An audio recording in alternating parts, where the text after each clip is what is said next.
Eita, tempinho bom.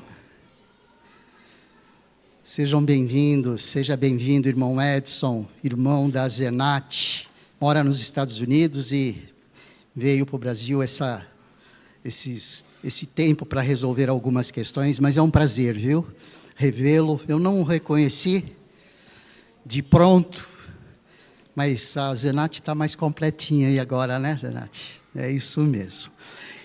Muito bom, eu gostaria de pedir que os irmãos abrissem as suas Bíblias em Mateus, capítulo 16. Esse foi o texto que nós refletimos no domingo passado. Esse foi o texto, onde nós falamos sobre membros, ou membro de uma igreja local, e com uma pergunta: o que é isso? Então nós usamos esse mesmo texto para falar sobre aquele assunto, focando nós como membros, o que significa nós sermos membros da igreja. Vimos aí que existem privilégios muito grandes, responsabilidades muito grandes, e consciência, não é? Muitas vezes nós não temos toda a consciência do que significa ser membro de igreja, e às vezes até confundimos um pouco membros de uma igreja ou membros de qualquer outro grupo social, não é? É muito diferente, tá bom?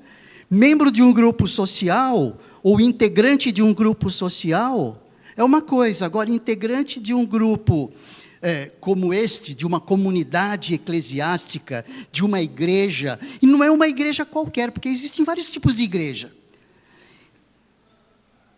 Existe até a igreja de Satanás, mas o privilégio que nós temos é de sermos membros da igreja de Jesus, que é o seu corpo. A igreja é o corpo de Cristo, nós vamos ver um pouquinho mais isso, cujo cabeça é o próprio Cristo. Então nós desenvolvemos aí algumas questões, que de quando em vez nós vamos pensar. Por quê? Porque esse é um assunto muito importante.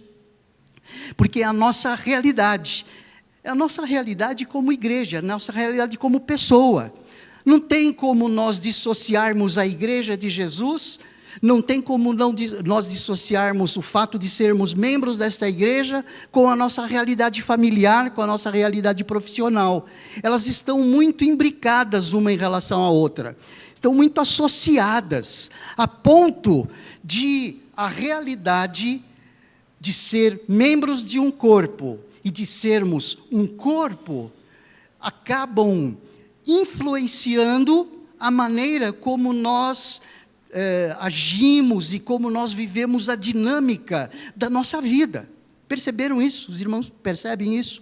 Então, é muito importante que a gente se atenha a esse fato. Então, quando domingo retrasado, porque domingo passado nós tivemos o culto de encerramento de missões, não que missões tenha se encerrado domingo passado, mas foi o mês de missões, e nos preparou e está nos preparando para abraçar um pouquinho mais forte essa realidade de ser igreja, que é missionar, né? Sermos missionários, não naquela forma institucionalizada, tá bom?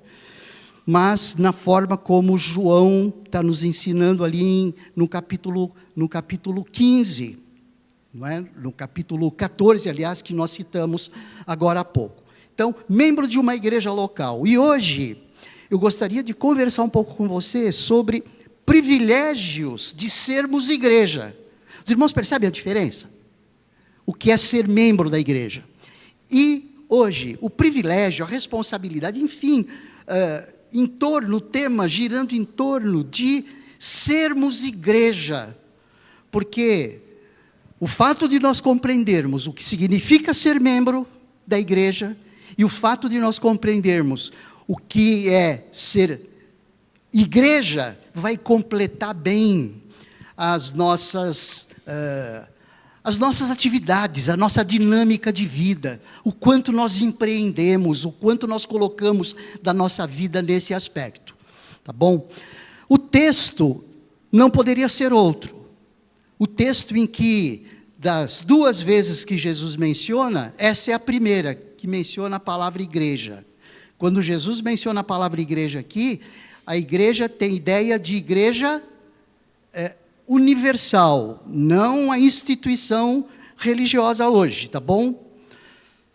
Mas a igreja espiritual, a igreja hoje reunida no mundo todo, através das igrejas locais, ou seja, aqueles que são salvos por Cristo, ou seja, aqueles que são membros da igreja de Jesus, ou seja, aqueles que conhecem a mensagem, conhecem o alicerce e conhecem a missão, que esses vão ser os 3 pontos que nós vamos desenvolver aqui, que nós abordamos no domingo retrasado, assim, bem de en passant, tá? Bem rápido, mas hoje eu quero trazer um pouco mais de detalhes, o que significa essas 3 bases centrais da igreja de Jesus.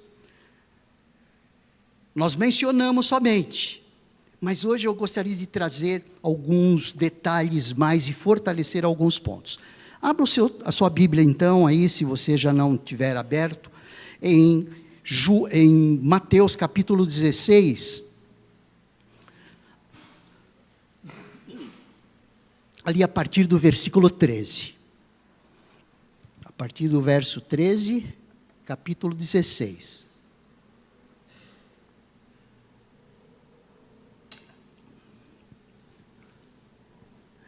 O texto diz assim: indo Jesus para a região de Cesareia de Filipe, perguntou aos seus discípulos: quem os outros dizem que é o Filho do Homem? E eles responderam: uns dizem que é João Batista, outros dizem que é Elias, e outros dizem que é Jeremias ou um dos profetas.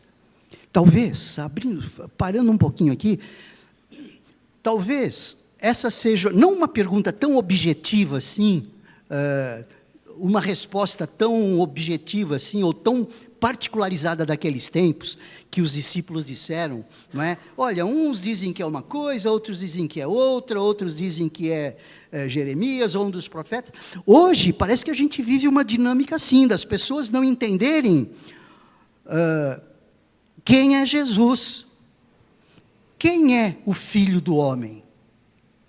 Para uns, é o profeta, um dos profetas, aliás, para muitos, não só para o Islã, não só para os muçulmanos, que é apenas um profeta, assim mesmo um profeta menor em relação a Maomé. Mas tem dúvida acerca de Jesus. E aí, Jesus perguntou: e vocês? O que dizem que eu sou? Ou seja, olhem só, o que Jesus fez, a pergunta é: o que dizem por aí? Percebem? O que dizem por aí? O que dizem acerca de Jesus o mundo? O que dizem acerca de Jesus a humanidade? Mas aí ele pergunta para Pedro, ou para os discípulos: e vocês? Quem dizem que eu sou? E aí ele pergunta para mim e para você, e para nós como igreja: e vocês? O que vocês dizem que eu sou? Percebem aí? Trazendo aí, procurando trazer a mensagem lá, para a mensagem para nós, e o quanto ela significa para nós, essa pergunta, e essa resposta de Pedro como substituição, ou como representação de todos os discípulos, porque Jesus fez a pergunta aos discípulos, e Pedro, impetuoso como era, levantou e já deu a resposta, mas todos os discípulos, todos os apóstolos, tinham uma visão clara de quem era Jesus. E nós, que visão clara nós temos de Jesus? Já estou trazendo aqui, apontando já os pontos que, o que aconteceu lá, o que se foi falado lá, e o que se fala aqui, o que se responde lá, o que se responde aqui, quem eram aqueles e quem somos nós. Para quem que Jesus pergunta? Para aqueles que eram seus, para aqueles que estavam ao redor dele. E para quem ele faz essa pergunta? Para aqueles que estão ao seu redor, para aqueles que são dele. Percebem aí a aplicação imediata? E aí Pedro respondeu: o Senhor é o Cristo, o Filho do Deus vivo. Então Jesus lhe afirmou: bem-aventurado é você, Simão Barjonas, palavra Bar-Jonas significa filho de Jonas. Bar é filho. Bar-Jonas, filho de Jonas. Porque não foi carne e sangue que revelaram isso a você, mas meu Pai que está nos céus. Olha só, já fazendo aquele exercício de aplicação, quando Jesus diz assim para Pedro, representando a resposta, não só para Pedro, mas representando a resposta para todos os discípulos, você é bem-aventurado. Nós somos bem-aventurados. A resposta foi na direção dos discípulos, na direção de Pedro e na direção dos discípulos. E a resposta aqui, em termos de aplicação, é aplicado a nós que estamos ao redor de Jesus, que somos dele. E diz, olha, você é muito bem-aventurado. O bem-aventurado é extremamente feliz. Extremamente feliz. Por quê? Porque não foi carne e sangue que revelaram isso a você, mas meu Pai que está nos céus. Quem revelou isso para você? Paula, Heber, Júnior, Fabrícia, William, Caio, cada um de nós, quem revelou isso para nós foi o próprio Deus. Gente, não partiu da nossa mente, não foi um golpe de bom senso que tivemos. Não, foi o próprio Deus que revelou isso para nós. Quando nós olhamos aquele texto, logo de início de culto, ali em João, no capítulo 14, se você for ali, bem rapidamente,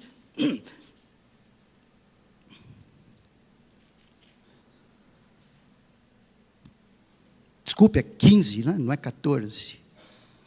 Capítulo 15 de João, quando ele diz assim, não foram vocês que me escolheram, pelo contrário, eu os escolhi, e os designei para que vão e deem fruto, e o fruto de vocês permaneça.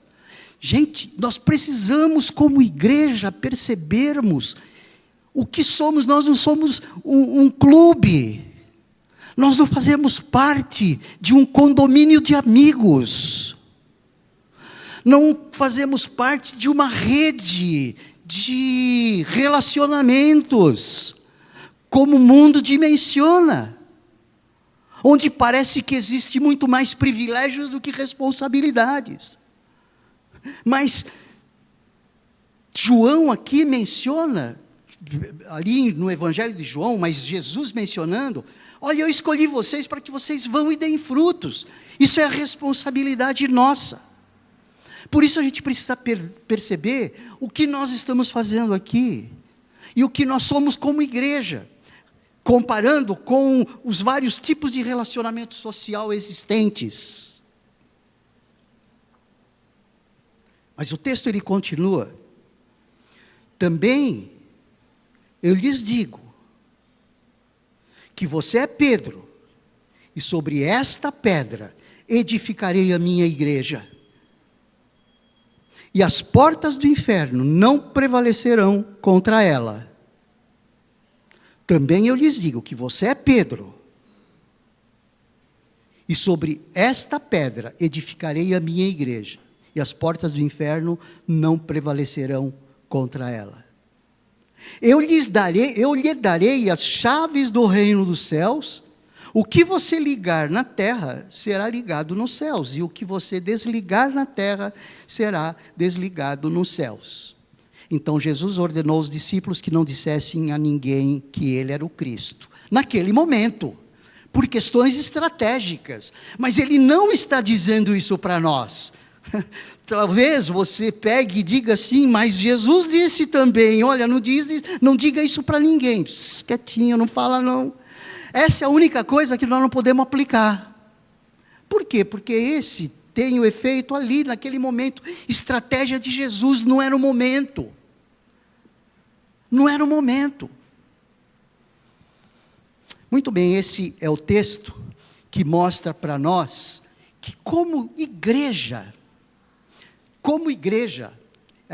esse é um dos privilégios e uma das responsabilidades. Nós temos algumas bases. A primeira base, nós temos uma mensagem.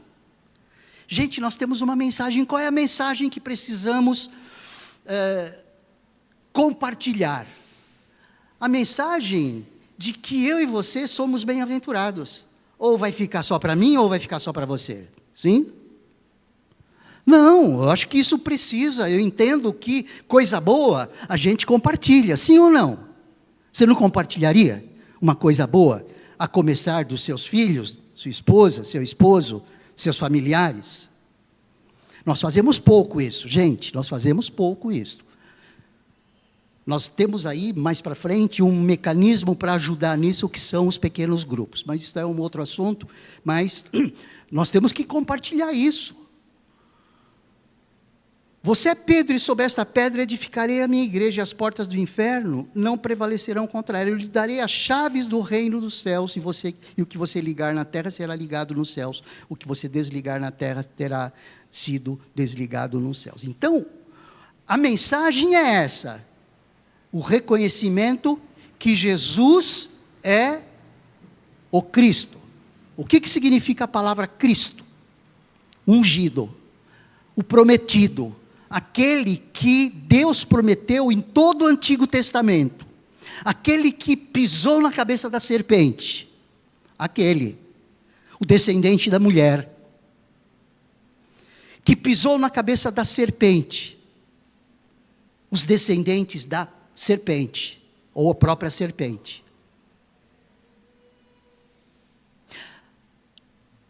É aquele ungido que foi prometido através da figura do cordeiro que foi morto, cujo sangue foi pintado nos umbrais da porta, para que o anjo, quando passasse sobre o Egito, ao olhar aquele sangue do cordeiro pintado nos umbrais ou nos batentes das portas, passassem por ali e libertasse aqueles daquela casa da morte. É esse ungido que Deus foi apontando aos poucos, foi apontando gradativamente. A pessoa de Jesus foi o auge da revelação de Deus, foi o ponto alto da revelação de Deus,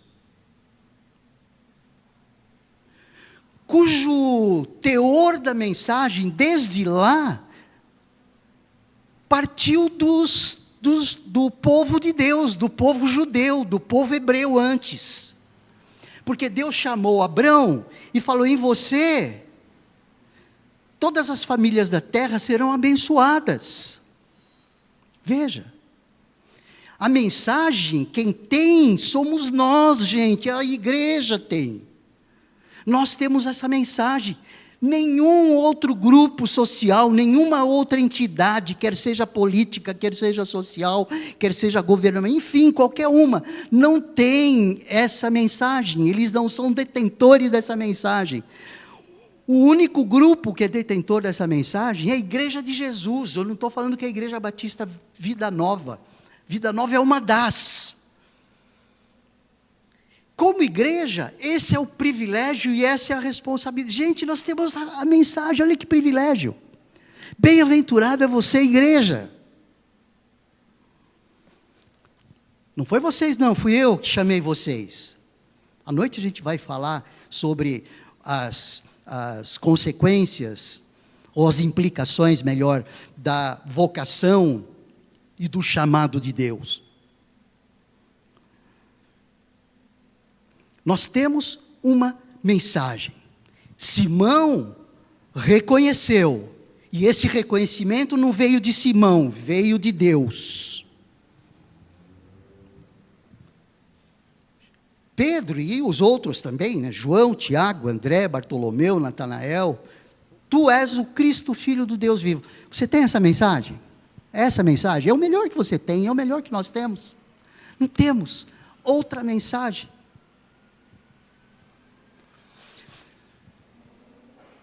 Isto porque Deus é quem nos deu isso.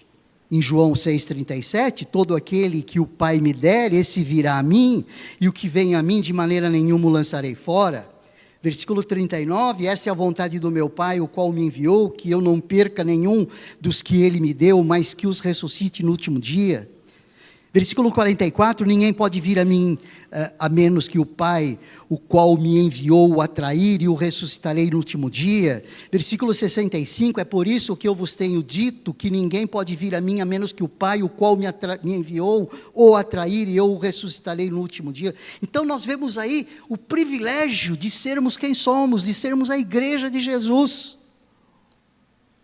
Eu e você reconhecemos quem Jesus é. E nós reconhecemos também que Jesus é o alicerce dessa igreja.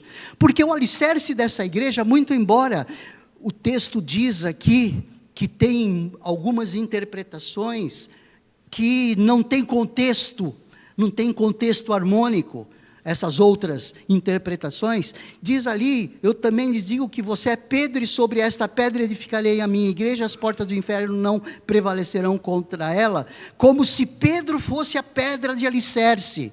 Não, Pedro é um pedregulho, ele representa a Jesus. O texto aqui na realidade é assim, olha, também eu lhes digo que você é Petros, e sobre esta Petra, isto não está bem claro, não é? Nas escrituras aqui. Também eu lhes digo que você é Petros, e sobre esta Petra edificarei a minha igreja, e as portas do inferno não prevalecerão contra ela. Qual é a diferença entre Petros e Petra? Petro, a tradução é Pedro, mas significa um pedregulho. E Petra, referindo-se a Jesus, significa um alicerce seguro, a pedra de esquina, a pedra suporte.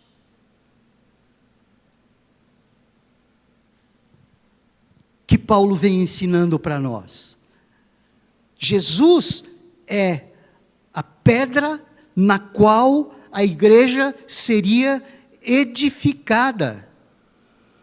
E quando ele diz ali, eu lhes darei as chaves do reino dos céus, o que ele quer dizer assim, é que a dependência de entrada no céu não é Pedro.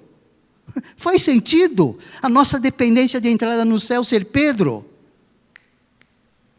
Ou os irmãos ainda creem que é Pedro que tem as chaves do céu? Por favor. Por favor, Jesus é a pedra, ele diz, e sobre esta pedra, também eu lhe digo que você é Pedro, você é um pedregulho, e sobre esta pedra, ele não diz sobre essa pedra, Pedro, sobre esta pedra.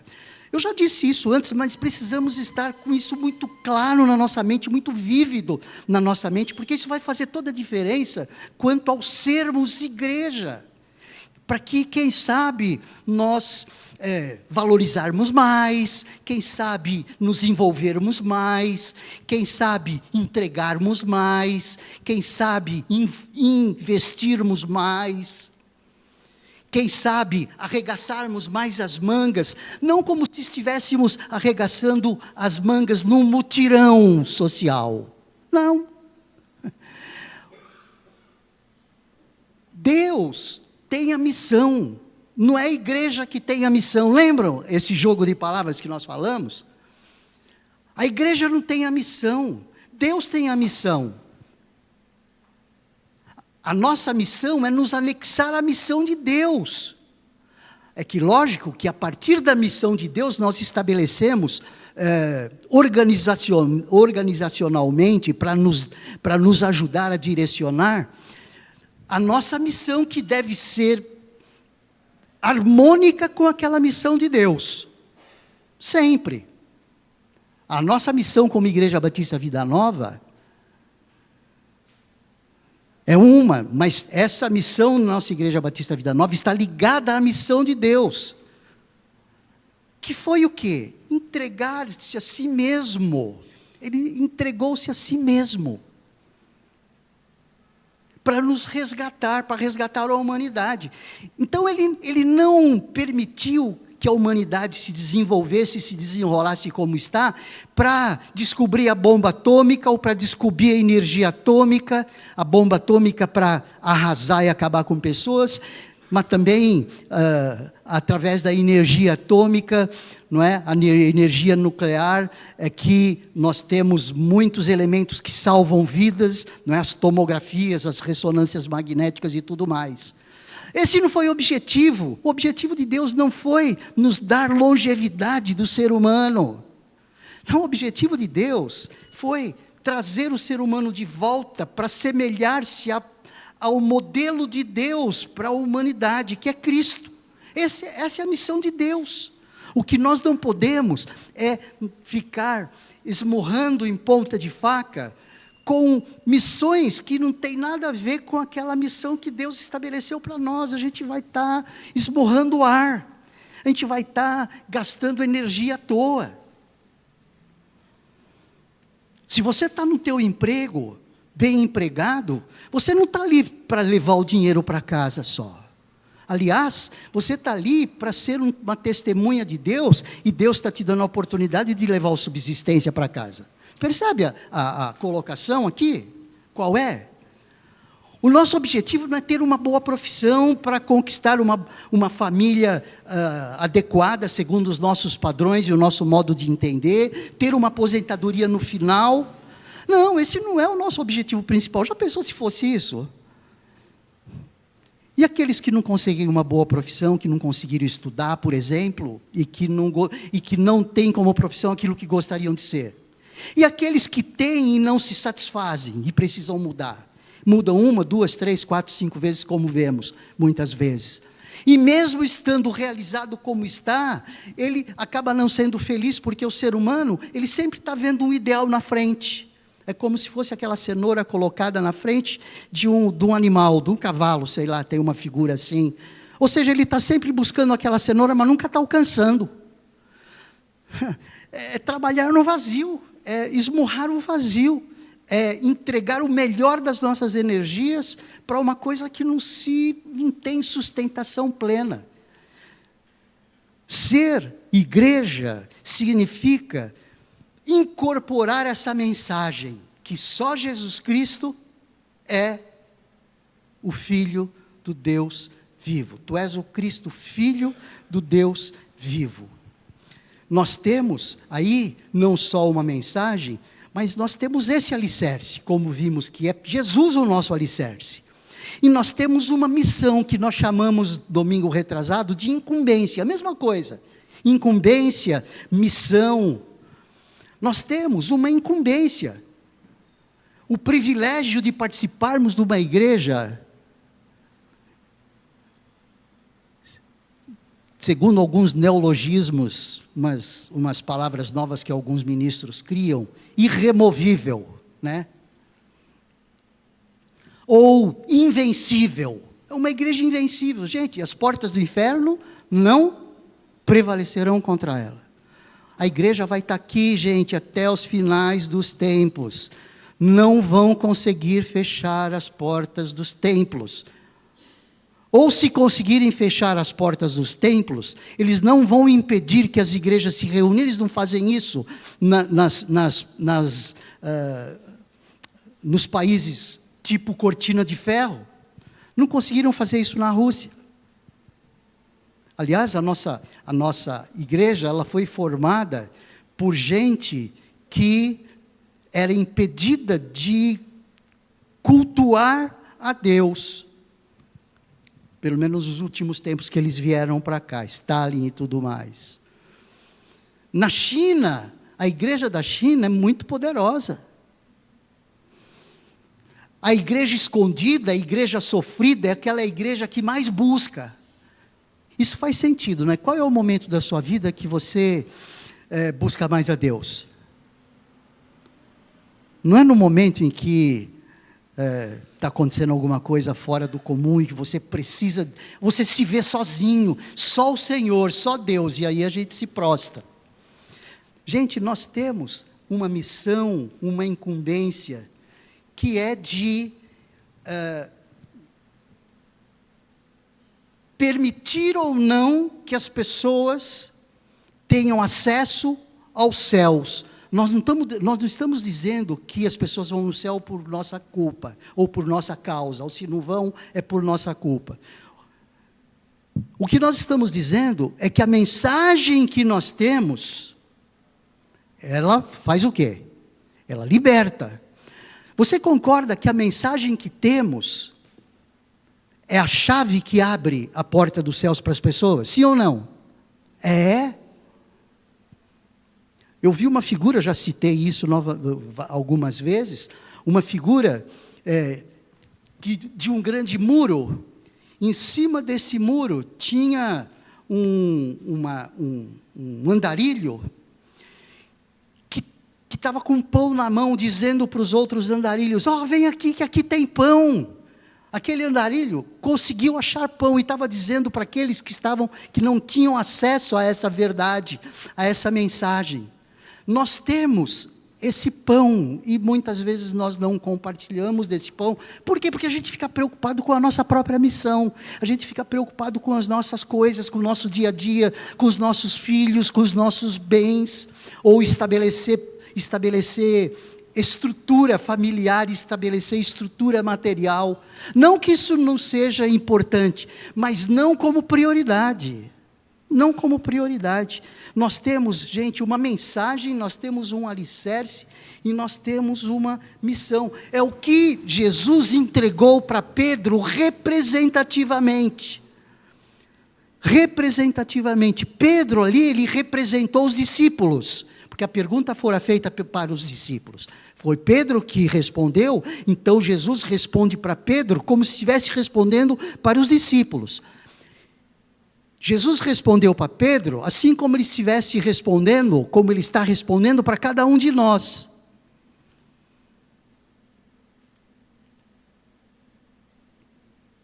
Eu lhes darei a chave do reino dos céus, e o que você ligar na terra será ligado no céu. Porque aquilo que você está dando é o que vai ligar a pessoa no céu. Tem a questão de disciplina eclesiástica, que também é usado isso em Mateus 18, mas isso fica para uma outra vez, que fala só sobre disciplina, tá bom? Que o que será ligado no céu, o que será ligado na terra será ligado no céu, e o que será desligado na terra será desligado no céu. Então, essa representação aí que Jesus faz, falando para Pedro, ele faz para nós também. Nós vimos isso de maneira bem prática no início ali, efetivamente, da igreja, ali em Atos, no capítulo 2, quando depois da pregação de Pedro mesmo, dizendo que Jesus era o Cristo, o Filho de Deus vivo, quantas pessoas se converteram? Lembram? 100? 3.000. Gente, que colheita! 3.000. Você concorda que Pedro ali, ele ligou no céu essas pessoas? O que será ligado na terra será ligado no céu. Entregando essa mensagem, ele ligou 3.000 pessoas. Aí depois, em Atos, no capítulo 10, ali, a conversão de Cornélio, aquele centurião, comandante de 100 homens. Centurião era um líder, era um comandante de 100 homens. Ali, também se converteram, ou seja, essa conversão de Cornélio fez com que ele fosse ligado aos céus. Então, gente, essa é o nosso privilégio. Não é privilégio? Não é privilégio? Olha só, uma pessoa hiper, super importante diz para você: Leila, entrega essa mensagem para aquelas pessoas lá. Nossa, para já, não é? Deus é que está fazendo isso para nós. Ele entregou uma mensagem para nós. E o que nós ligarmos na terra será ligado no céu, porque nós temos essa mensagem. A mensagem que liberta. E em cima essa mensagem, ela está em cima de um alicerce que é o próprio Cristo. E é isso que nos dá essa incumbência, isso é o que nos dá essa missão. O que precisamos como igreja é atingir essa maturidade. Percebe? Olha só como essas duas mensagens, a de domingo retrasado e a de hoje, nos ajudam a entender o que é sermos igreja e o que é sermos membros da igreja. Parece que isso dá umas refocadas, né? Você concorda que de vez em quando é importante a gente parar e dar uma refocada na nossa vida, uma refocada nos nossos planos, uma refocada nas nossas posturas, nos nossos planejamentos, não é mesmo? Então é importante esse tempo para nós entendermos isso. Atingir essa maturidade, essa responsabilidade de como Igreja Batista Vida Nova, fortalecermos essa convicção, essa responsabilidade de ir à ação, sendo membros convictos e responsáveis por essa missão. Membros convictos da igreja que tem essa missão. E nós somos responsáveis por ela. Certamente nós vamos falar mais vezes sobre isso. Certamente, porque isso vai mostrar a nossa responsabilidade como igreja. É isso que vai dar o tom para o que nós vamos fazer o ano que vem. A partir de agora, nos preparando já. Porque chegou o momento, gente, que os irmãos já estão se formando. Sabe aquela ideia assim de alguém faz algum curso? Ele faz algum curso para aplicar aquilo que ele está fazendo, o curso que ele está aprendendo, na vida profissional, certo? Ação prática. Precisamos ir para a prática. A gente está tendo aqui um monte de tempo para se fortalecer e para entender qual é a nossa função. Faz sentido a gente chegar no final de um curso e não saber por que a gente está fazendo esse curso? Vamos continuar pedindo que o Senhor nos faça conscientes desse privilégio, mas não só, dessa responsabilidade como igreja. Feche os seus olhos, vamos orar. Eu vou pedir que você se levante, porque nós vamos cantar. Senhor Deus, nós nos alegramos, porque o Senhor se fez presente na nossa vida. Até 1978 isso não era claro para mim. Até 1978 eu não entendia que Jesus era o Cristo, Filho do Deus vivo. Mas obrigado a Deus, porque essa mensagem veio de maneira contundente sobre a minha vida, como veio contundente sobre a vida de cada um de nós, ao pensar no que era e no que é, a pensar no que se vivia e no que se vive agora, a pensar no que se esperançava e o que dá esperança agora. Nós podemos nos ver privilegiados e a partir disto, fazendo parte desta igreja, desta comunidade de santos, essa comunidade de separados, essa comunidade de filhos, em que somos uns dos outros irmãos, tendo como nosso irmão maior a Cristo, como nosso verdadeiro amigo e irmão, como Hebreus nos diz que Jesus é. Pai, ajuda-nos a perceber isso o mais rápido possível e tomar ações na nossa vida que representem esta convicção e essa percepção. Nós oramos assim, em nome de Jesus. Amém.